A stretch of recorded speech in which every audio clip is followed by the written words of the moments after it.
naghihintay yung mga turista, oh. Mapilit ka rin, no? Sinabi ko na sa'yo, ayoko na ng gantong trabaho. Tsaka, hinapo ako. Naninikip yung dibdib ko pag napapagod. Kaya nga dapat ipa-check up mo na yan. At alam mo, mahal, kahit pa paano, may kikitain tayo dito. Nakasawa. Ulit-ulit na lang. Bahala na kayo sa kanila. Sir Robert, Ma'am Grace, welcome to Lubang Island. Okay. So, sir, let's go to our first destination.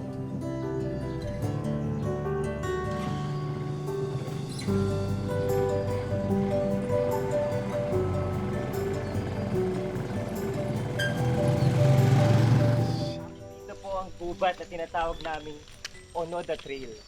So, ang trail na ito ay ipinangalan kay Lieutenant Hiro Onoda, isang opisyal at sundalong Hapon na dito sa kagubatan nakipaglaban, namuhay ng 3 dekada. Nagtago siya dito ng mahabang panahon at hindi niya alam na tapos na ang World War II. Pero noong 1970... Gusto kong tumawid dun sa kabila. Gusto ko din pumunta ng Maynila at mag-aral doon. Hindi pa natin kaya, Belinda. Mag-ipon pa tayo ng sapat na pera. Saka sana, maraming turista ang pumunta dito. Mabubulok tayo dito, walang nararating sa buhay. Belinda, napakaganda ng lugar natin. Kaya dinarayo. Ewan ko sa'yo. Hanggang ganito na lang gusto mo.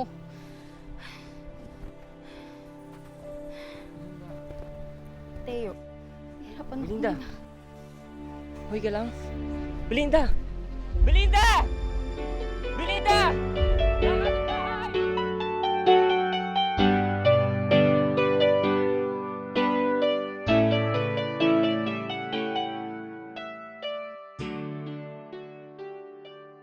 Kayo mga kabataan, huwag kayong nagmamadali sa pag-asawa. Piliin yung mga kasama yung habang buhay. Yung may pangarap, yung kaya kayong hanguin sa hirap. Nanay Asyang, maayos at maganda naman ang pamumuhay natin dito sa isla. Tahimik, maganda ang kapaligiran. Saka sapat ho ang kabuhayan natin dito. Uy, Asyang, huwag ka naman ganyan magsalita sa anak ko. Marangal naman yung trabaho niya. At isa pa, tapat siya sa anak mo. Hoy Ponyong, wala akong sinasabing hindi marangal.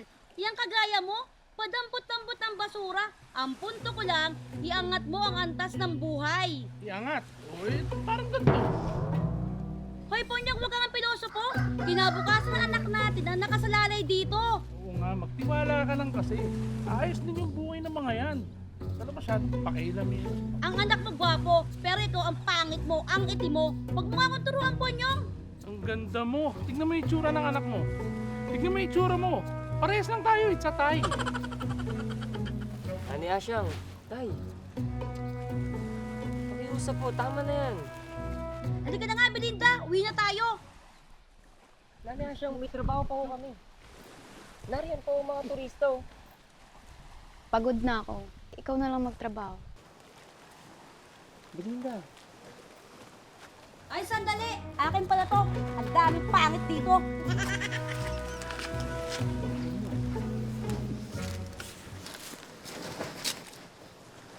Mateo, may bright idea ako. Alam ko yun nasa isip mo. Manahimik ka nga dyan. Pagtatagpuin namin kayo ni Belinda dun sa Parola, sa kabilang isla, walang istorbo, makakapag-usap kayo na maayos. Sama ako dyan. Hindi pwede. Wala kayong bangka, ako meron. Sige, pwede ka na sumama, kulit mo. hi Mateo. Nag-away na naman ba kayo ng girlfriend mo? Ay, ma'am, wala ho yun. Okay lang ho kami. Ayusin niyo yan. Lahat naman, daanin natin sa lambingan. Di ba, love? True. Kulang lang yun sa lambing. By the way, gusto namin pumunta sa Parola sa Cabra. Sakto? Mamaya hapon po, mas maganda pumunta dun. Sige. Galingan mo na ka. Sure ball, gusto ko nang magkaapo. Oo, tay. Sa panahong mabugso at may tampo ang kalikasan, ang matatayog na bato na hinulma ng Diyos, iniukit ang kagandahan sa hampas ng agos. Ang kuweba, bakawan, at mga talampas ay matitibay na sandigan ng pag-ibig na wagas.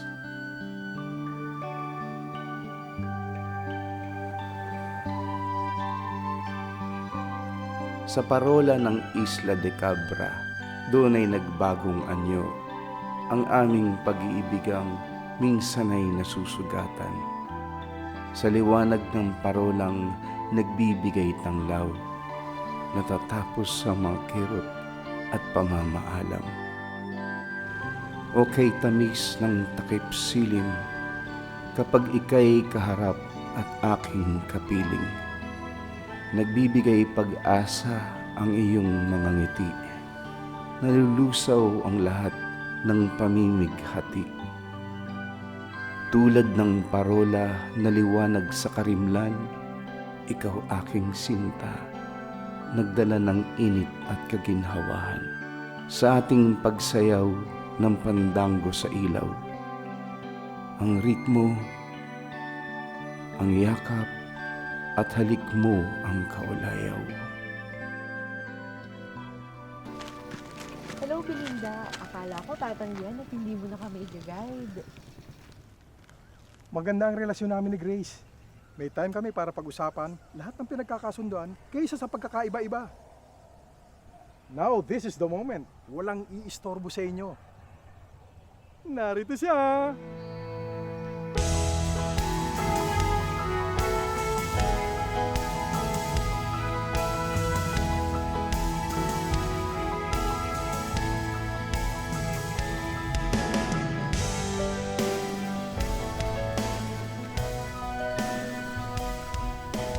Para sa'yo, Belinda.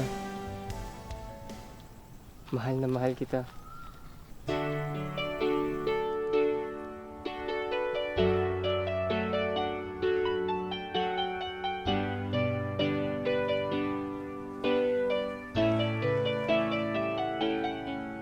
Nagbabalik, nananabik, naghihintay. Bulog na. Ako ng pag-iisang di Inaasahan ang pag-ibig mo, nag-aalay ng sumpang tanging ikaw lamang. Pagsaluhan natin ang ngiti ng buwan, magkayakap sa lamig ng nakaraan,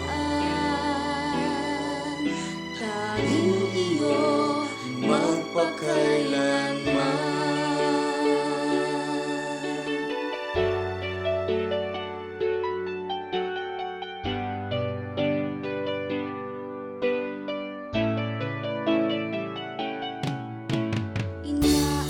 Inaasahan ang pag-ibig mong nagbibigay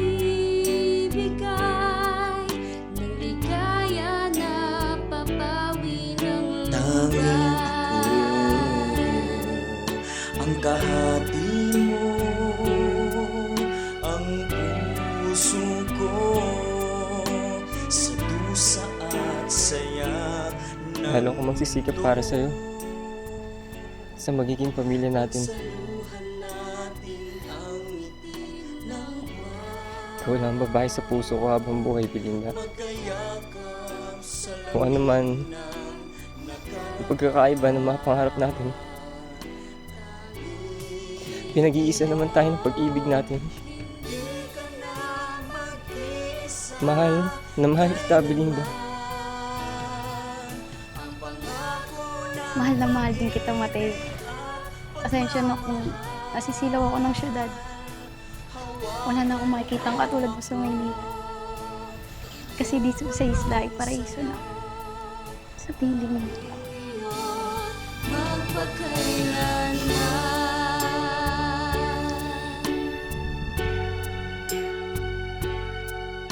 Pagsaluhan natin ang ngiti ng buwan,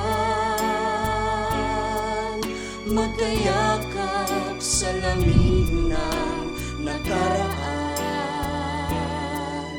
tanging iyo, hindi ka na mag-iisa kailanman. Ang pangarap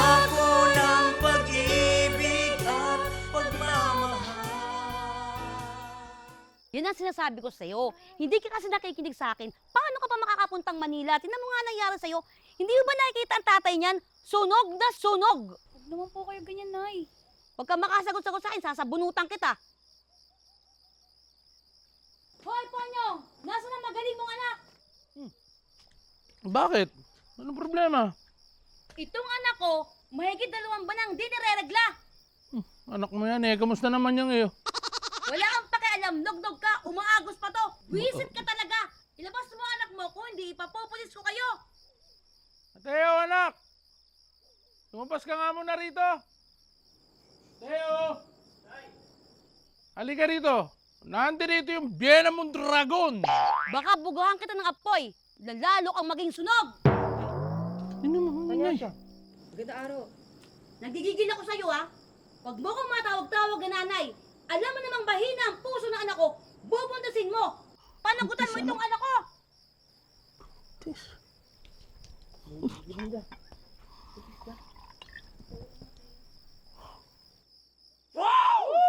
Magiging tatay na ako! Mga kapitbahay! Magiging tatay na ako! Ang cute-cute mo talaga, mga kandel! Magiging tatay na ako! Ayos ba, tay? Ang galing mo. Siyempre, mana ako sa'yo eh. Magiging tatay na. Hoy! Huwag kayong mag-skandal dito. Sa lalong madaling panahon, pakasalan mo anak ko. Nanay Asyang, papakasalan ko yan. Nagkukumawag pa. Di ba, tay? Mabilis pa sa aswang. Uwi na nga tayo, Belinda. Baka maging kamukha pa ng nogulog na to ang apo ko. Babay, aswang! Aswang! Bye, Nanay Asyang! Asang! Oo, Ay, Asyang. Mukha asang. lang aswang. Mukhang aswang. Baliktad pa damit. Nak. Cool.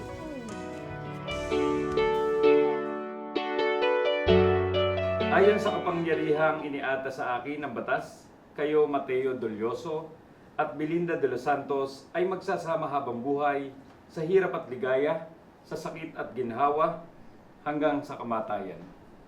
Maaari nyo nang halikan ang isa't isa. O ituloy na ninyo ang halikan.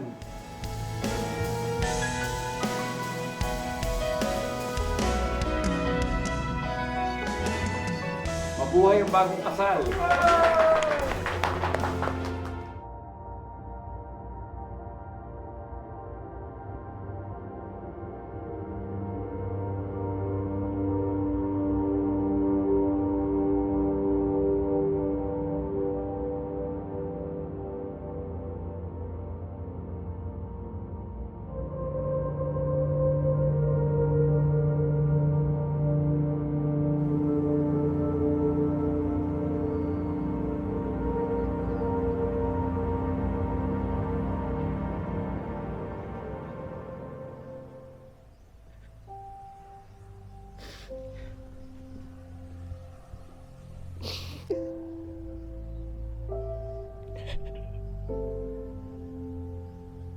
Sorry.